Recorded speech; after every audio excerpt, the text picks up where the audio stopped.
தமிழ் வணக்கம். பாருங்கப்பா, கப்பக்கிழங்குன்னு சொல்லலாம், இதை சவ்வாரி கட்டைன்னு சொல்லலாம், மரவள்ளி கிழங்குன்னு சொல்லலாம். இதுக்கு நிறைய பேர் இருக்குது. இந்த செடிக்கு, இந்த கிழங்குக்கு நிறைய பேர் இருக்குது. கப்பக்கிழங்கு செடி இது. சவ்வாரி கட்டை கிழங்குக்குள்ள செடி இலை இது. பற்றியெல்லாம் இந்த இலையை பற்றியெல்லாம், இந்த இலை சவ்வாரி கட்டை கிழங்குக்குள்ள இலை. சவ்வாரி கட்டை செடி எங்கேயும் பார்த்துருப்பீங்க. அதோடய இலை தான் இது. சவாரி கட்டை கிழங்கு சொல்ல, சில ஊரில் குச்சி கிழங்குன்னு சொல்லுவாங்க. அது மாதிரி நிறையா பேர் இருக்குது. இந்த இலைய தோட்டத்துக்குள்ள செடி மரம் கொடிகள்லாம் பார்த்துருப்பீங்க. நிறையா பேர் வச்சு கிழங்கு எடுக்கிறத பார்த்துருப்பீங்க. அதனால் இந்த இலையை போட்டு காமிக்கிற பாருங்கள். அந்த இலையை பாருங்கள். சவாரி கட்டை கிழங்குக்குள்ள இலை இது. கப்பக்கிழங்கோட இலை, மரவள்ளி கிழங்கோட இலை இது. பாருங்கள், இந்த இலையை தான் இன்றைக்கி நம்ம சமைக்க போகிறோம். இந்த இலையை என்ன செஞ்சுருக்கோம், இங்கே வருங்க, இது மாதிரிக்கு பொடிசாக அரிஞ்சு வச்சுருக்கோம். வருங்க, இந்த இலையை பொடிசாக அரிஞ்சு பார்த்தீங்களா. இதுக்கு தேவையான பொருள் பாருங்கள். ஜீரகமும் காஞ்ச மிளகாயும் இதில் போட்டு நம்ம அரைக்கணும். மிக்சியில் போட்டு அந்த காலத்தில் உரலில் போட்டு இடிப்பாங்க. இப்போ உரல் இல்லாத காரணத்தினால நம்ம மிக்சியில் போட்டு அடிக்க போகிறோம். இதை பாருங்கள், இதை மிக்சியில் போட்டு எல்லாத்தையும் மிக்சி ஜாரில் எடுத்து மிக்சி ஜாரில் வச்சு அடிப்போமே. பார்த்திங்களா, மிக்சி ஜாரில் போட்டு நம்ம அடிச்சிட்டோம். பார்த்தீங்களா, இந்த சைஸுக்கு அடிச்சுக்கிறணும். இல்லை என்ன போட்டுக்குவோம், ஜீரகம் மிளகாய் போட்டு இந்த கீரையை நல்லா பொடிசாக அரிஞ்சு போட்டு பாருங்கள். இது மாதிரி நைஸாக அடிச்சுக்கிறணும். லைட்டாக கொஞ்சம் தண்ணி ஊற்றி அடிக்கணும், அப்போ தான் அரைப்படும். இது உடம்புக்கு ரொம்ப நல்லது. இது வயிற்றுப்போக்கு உள்ளவங்க, வயிற்றால போகிறவங்க, வயிறு கிருமிகள் உள்ளது, கிருமிகளை குறைக்கி இருக்காது, வயிறு கிருமிகளை வெளியே கொண்டு வந்துடும். அடுத்து நார்சத்து நிறைஞ்சது. இதில் பல சத்துக்கள் இருக்குது இந்த கீரையில். அந்த கிழங்குல கூட சத்துக்கள் குறைவு தான். கீரையில் நிறைய சத்துக்கள் இருக்குது. இந்த கீரையை அரிஞ்சு சூப்பாகவும் வச்சு கூட நம்ம சாப்பிட்டுக்கிறலாம். பாருங்கள், இந்த கீரையை தான் நம்ம இப்போ சமைக்க போகிறோம். பாருங்களேன், இந்த கீரை தான் சமைக்க போகிறோம். பாருங்கள், குக்கரை வச்சுக்கிட்டோம். அடுப்பில் தேங்காய் எண்ணெய் இருக்குது. பாருங்கள், தேங்காய் எண்ணெய் தான் ஊற்றி செய்யணும். இது தேங்காய் எண்ணெய் தான் ரொம்ப நல்லது. தேங்காய் எண்ணெய் ஊற்றி செய்யணும். தேங்காய் எண்ணெய் டேஸ்ட் இருக்குது. பாருங்கள், தேங்காய் எண்ணெய் ஒரு 2 ஸ்பூனுக்கு தேங்காய் எண்ணெய் ஊற்றிக்கிட்டோம். அடுத்து பாருங்கள், ஜீரகம் பொரிய விட்றோம். கீரையில் ஜீரகமும் போட்டு நம்ம செஞ்சுருக்கோம். இதுலேயும் ஜீரகம் பொரிய விட்றோம். பாருங்கள், ஜீரகம் பொரிய விட்டுட்டோம்.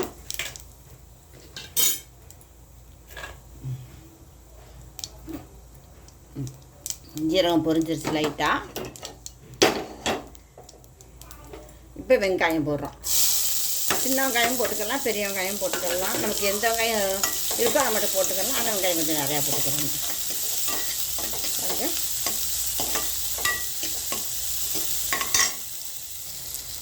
இப்போ இந்த வெங்காயம் வதங்கிக்கிட்டு இருக்கு. பாருங்கள், கூடவே என்ன செய்கிறோம், உப்பு போட்டுக்கிறோம். வெங்காயம் கூட உப்பு போட்டு இன்னும் டேஸ்ட்டாக இருக்கும். உப்பு தேவையான அளவு உப்பு போட்டுக்கிட்டோம். வெங்காயம் நல்லா வதங்கிருச்சு. பாருங்கள், இப்போ வெங்காயம் வதங்கிருச்சு. இப்போ இந்த கீரையை கொட்டுறோம். நம்ம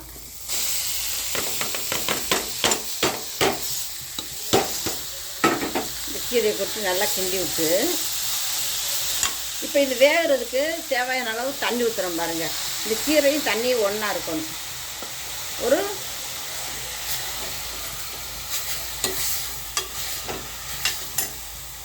ஒரு டம்ளர் தண்ணி ஊற்றுறோம். பாருங்கள், ஒரு டம்ளர் தண்ணி ஊற்றிக்கிறோம்.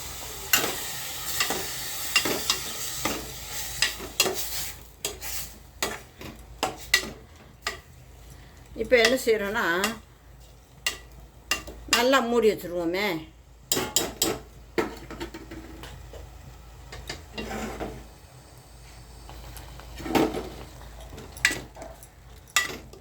பாருங்க, நல்லா அந்த கீரையும் தண்ணியும் சதன்னு இருக்கிற மாதிரி வச்சுருக்கோம். அப்போ இது வேகிறதுக்கு இந்த சத தண்ணி தீர்றதுக்கு கரெக்டாக இருக்கும். இப்போ இதை ஒரு மூடி போட்டு மூடி வச்சுருவோமே. பாருங்கள், இந்த கீரை குக்கரில் வெந்துட்டுருக்கு. ஒரு 3 விசில் வரணும். அதனால் அந்த கீரை வெந்தால் தான் சாப்பிட பிடிக்கும். அதனால் 3 விசில் வரணும். அதனால் குக்கரில் வச்சுட்டோம். குக்கரில் வச்சா தான் சீக்கிரம் வேகும். தனியாக அடுப்பில் வச்சோம்னா வேகாது, லேட்டாகும். அதனால் குக்கரில் வச்சுருக்கணும். இன்னும் கொஞ்சம் கீரை வேகட்டும். குக்கரில் ஒரு விசில் வச்சுட்டு இன்னும் 2 விசில் வரட்டும். இப்போ 3 விசில் வந்துருச்சு. ஸ்டவ்வை நிறுத்திடுவோம். அப்படியே ஸ்டவ்வை நிறுத்திட்டு கொஞ்சம் விசிலை ஆற விடுவோம்.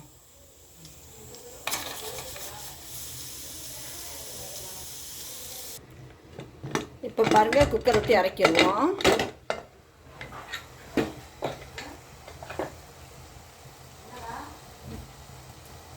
இப்போ பாருங்கள், அந்த கீரை வெந்துருச்சு, நல்லா வெந்துருச்சு.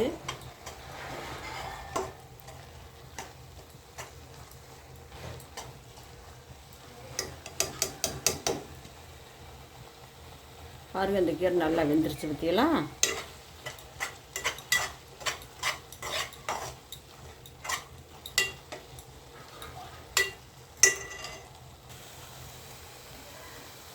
பாருங்கள், நல்லா வெந்துருச்சு. இப்போ லைட்டாக அதில் கொஞ்சம் கொஞ்சம் தண்ணி இருக்கும் இல்லைங்களா? இது என்ன செய்யணும்னா, நம்ம குக்கரை வச்சு இப்படியே நல்லா கிண்டி விடணும். நல்லா ஒரு பொல் போடுறது மாதிரிக்கு இதை கிண்டணும். கொஞ்சம் கொஞ்சம் தண்ணி இருக்குது, இந்த பொல் போடுறது மாதிரி கிண்டணும்.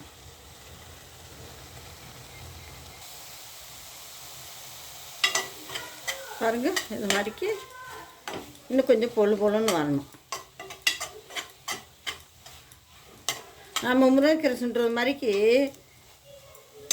இதை இன்னும் கொஞ்சம் பொல் பாருட்டும். பாருங்கள், நல்லா ஒரு பொல் கிடச்சிருச்சு. கரண்ட் இல்லை, கரண்ட் போச்சு, நல்லா இருட்டாக இருக்குது. நல்லா ஒரு பொல் கிடச்சிருச்சு இந்த கீரை. பாருங்கள், இந்த பாத்திரம் நம்ம எடுத்துக்கிட்டோம். பாருங்கள், இந்த பாத்திரம் எடுத்துருக்கோம். இப்போ இது என்ன செய்யணும்னா, ஒரு பிளேட்டில் வச்சுக்கிடுவோமே.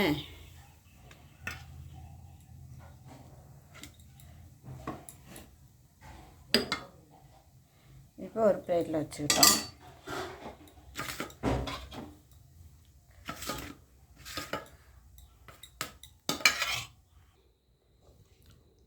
ஐயோ, ஆஃப் ஆகிருக்கு. பாருங்கள், இப்போ இந்த கீரையை நம்ம கொண்டு வந்துட்டோம். இந்த கீரை பாருங்கள், இந்த கீரையை நல்லா இது மாதிரிக்கு பாருங்கள் எப்படி இருக்குது பாருங்கள், வெந்திருக்கு. குக்கரில் வச்சோம்னா இது மாதிரி நல்லா வெந்துடும். தேங்காய் எண்ணெய் ஊற்றி தான் செய்யணும். இப்போ இந்த கீரையும் இந்த சாப்பாடும் நம்ம சேர்த்து பிசைஞ்சுக்கிறோம். பாருங்களேன், இப்படி பிசைஞ்சிட்டு பாருங்கள், இந்த மெத்தடில் பார்த்தீங்களா, இது மாதிரி பிசைஞ்சு சாப்பிட்டு பாருங்கள். ரொம்ப ரொம்ப நல்லாயிருக்கும். ரேஷன் தான் அடித்து வச்சுருக்கோம். கீரை இந்த சவாரிக்கட்டை கிழங்கு, குச்சி கிழங்கு, மரவள்ளி கிழங்கு, இப்படி பல பேர் இருக்குது. கப்பக்கிழங்கு, எல்லா பேர் இருக்குது. இதை கண்டிப்பாக நீங்கள் இந்த மெத்தடில் செஞ்சு பாருங்கள். பூசணிக்காய் கூட்டு வச்சுருக்கோம், பொரியல் பண்ணியிருக்கோம். ரெண்டாவது வெத்தலை வடை வேணால் வறுத்து வச்சுக்கிறலாம். இந்த மாதிரி பிசைஞ்சு சாப்பிடுங்க, பிள்ளைகளுக்கு ஊட்டி விடுங்க. ரொம்ப ரொம்ப நல்லது, குழந்தைங்களுக்கு ரொம்ப பிடிக்கும். ரொம்ப காரம் இல்லாமல் செஞ்சு கொடுங்க. மிளகாயும் ஜீரகமும் இப்போ இந்த கீரையோட அரைக்கும் போது போட்டு அரைச்சிடணும். மிக்ஸியில் போட்டு அடிச்சுக்கோங்க. கீரையை பொடிசை கழுவிட்டு மிக்ஸியில் போட்டு அடிச்சுக்கோங்க. இந்த மெத்தடில் செஞ்சு பாருங்கள், அருமையாக இருக்கும். சாப்பிட்டு பார்ப்போமே. சூப்பர்ப்பா, சூப்பர். எந்த கீரையும் இல்லாத டேஸ்ட்டும் இந்த கீரையில் இருக்குது. பாருங்கள், அருமையாக இருக்குது. ரொம்ப ரொம்ப நல்லாயிருக்கு, சூப்பராக இருக்குது. இது ஒரு தனி டேஸ்ட் கிடைக்கும் இந்த கீரையில். தேங்காய் தான் ஊற்றி செய்யணும், அப்போ தான் நல்லா வாசமாக இருக்கும். தேங்காய் ஊற்றி செஞ்சுருக்கோம். செஞ்சு பாருங்கள், அருமையாக இருக்குது இந்த கீரை. செஞ்சு பாருங்கள், சாப்பிட்டு பாருங்கள், குழந்தைகளுக்கும் ஊட்டுங்க. சுகர் உள்ளவங்க சாப்பிடலாம், கண்டிப்பாக நிறையா சாப்பிட்லாம். கிழங்கு சாப்பிட்றோட கீரை சாப்பிட்றது நிறையா சத்து கிடைக்குது. இது மாதிரி செஞ்சு சாப்பிடுங்க, அருமையாக இருக்குப்பா. சூப்பர் சாப்பாடு, சூப்பர்ப்பா, சூப்பராக இருக்குது. இந்த மெத்தடில் செஞ்சு நீங்கள் சாப்பிட்டு பாருங்கள். அந்த கீரை கிடச்சினா விடாதீங்க, வாங்கி சாப்பிட்டு பாருங்கள். அருமையான கீரை, அருமையான சமையல், அருமையான சாப்பாடுப்பா. ரேஷன் தான் வச்சுருக்கோம். சவாரி கீரை பொரியல் பண்ணியிருக்கோம். மஞ்சள் பூசணி பொரியல் பண்ணியிருக்கோம். அருமையான சாப்பாடுப்பா.